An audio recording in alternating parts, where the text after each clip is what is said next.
Houses for rent near me. The advantages and disadvantages of renting a house. If you're looking for a house to rent, there are a lot of factors to consider.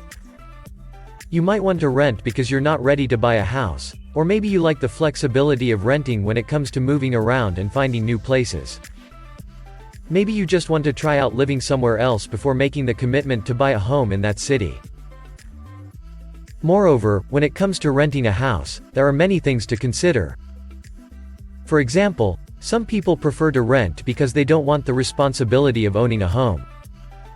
Others choose to rent because they don't want to pay for repairs on their own property. And, like we said, some people just want to live in the city for a few years before deciding whether or not they want to buy a home.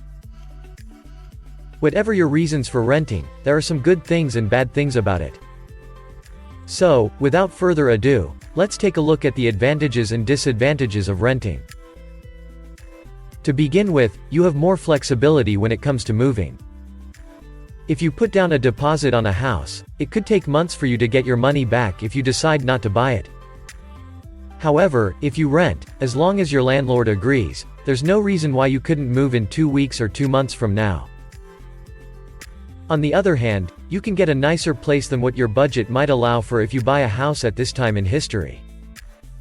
The economy is good right now and interest rates are low, so if you're looking for a place that costs $500,000 and want to put 10% down and make monthly payments of $4,000 at 5%, then buying may be better than renting, but only if those numbers hold up over time. Another advantage of renting a home is that you don't have to deal with the hassles of owning one. Because you don't have to worry about maintenance and repairs, you can spend less time thinking about your house and more time focusing on your life outside of it. You might even find that renting allows you to live in neighborhoods or cities that would be out of reach if you owned a home there. Find yourself in need of a good place to stay? Visit the Near Me business directory to find the best houses for rent near you.